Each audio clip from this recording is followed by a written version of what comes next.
पाकिस्तान को धमकी दी गई सऊदी अरब के द्वारा कि आपको जो $5 बिलियन हम लोन दे रहे हैं वो देंगे नहीं अगर आपने अपने फाइटर जेट और फौज हमारे यहाँ तैनात नहीं की। रिपोर्ट पढ़ लो भैया।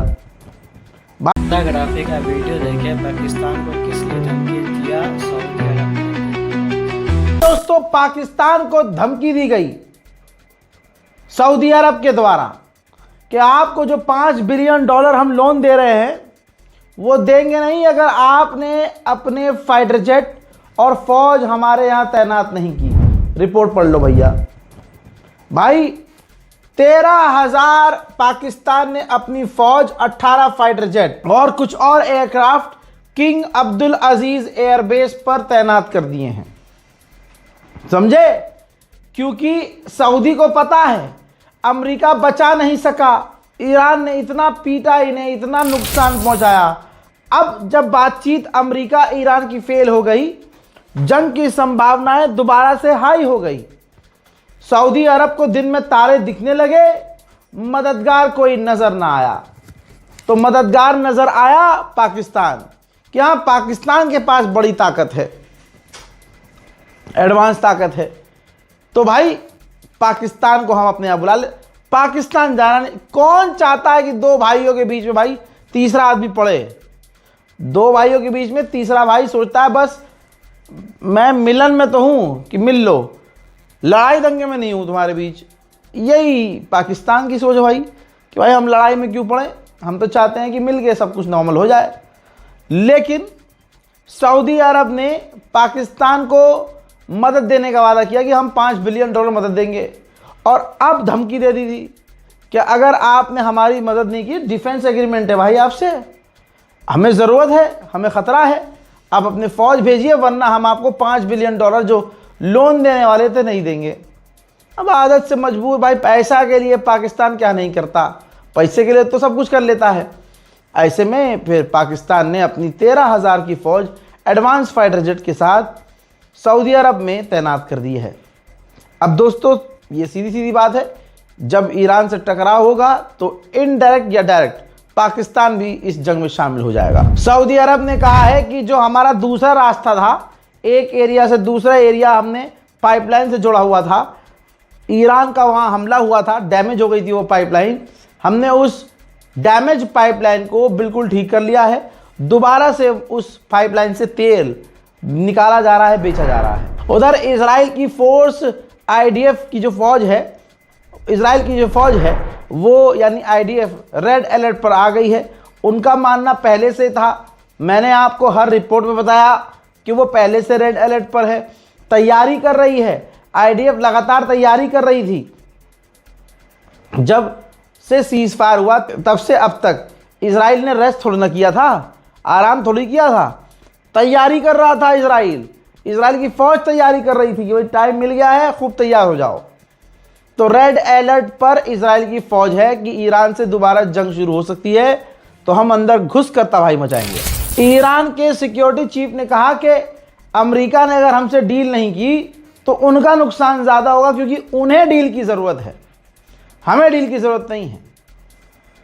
कहा कि स्ट्रेट ऑफ हॉर्मुज़ से जितने भी जहाज़ गुजरेंगे उन्हें हमें पैसा देकर ही गुजरना होगा, इसके अलावा कोई दूसरा ऑप्शन नहीं है। और उन्होंने आगे ये भी कह दिया है कि आप कुछ भी कर लीजिए, हमें अमेरिका पर भरोसा नहीं है। ईरान के ऑयल मिनिस्टर ने ईरान स्टेट न्यूज़ को इंटरव्यू देते हुए कहा कि हमारी इंडस्ट्री, ईरानियन ऑयल इंडस्ट्री अगले कई महीने तक 80% मैक्सिमम स्पीड और लेवल पर काम करने को तैयार है, ताकि हम ज़्यादा से ज़्यादा तेल प्रोड्यूस कर सकें। इसके बाद दोस्तों व्लादिमीर पुतिन ने, रूस के राष्ट्रपति ने, ईरान के राष्ट्रपति पेजेश्कियान से फ़ोन पर बात की है। ईरान ने अपना कानून स्ट्रेट ऑफ हॉर्मुज़ में लागू कर दिया है। अब ऐलान किया गया है कि ईरान हर दिन स्ट्रेट ऑफ हॉर्मुज़ से रोज़ 10 जहाज़ निकलने देगा।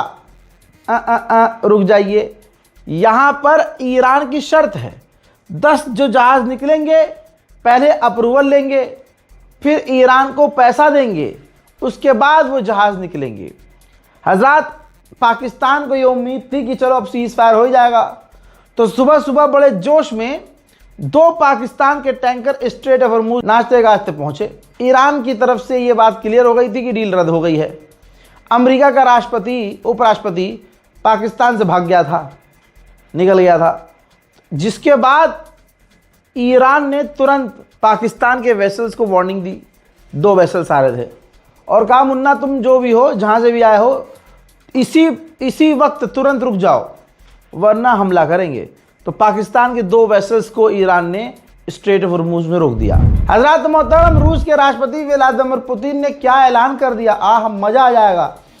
उन्होंने कहा कि जब तक रशिया चाइना ईरान है, जब तक रशिया चाइना और ईरान है, पूरी दुनिया में कोई ऐसा व्यक्ति नहीं होगा जो अपने आप को ग्लोबल नेता आकर कह सके, विश्वगुरु आकर कह सके। दोस्तों, अमेरिकी डिफेंस मिनिस्टर ने पर्शियन गल्फ को अरबियन गल्फ कह दिया था, जिस पर भड़क गया ईरान और तुरंत मुंह पर, सोशल मीडिया पर तो नंगा कर ही रहा है ईरान ने तुरंत भड़क कर जवाब दिया कि बेटा तुम्हारे बाप हैं हम, परदादा हैं हम।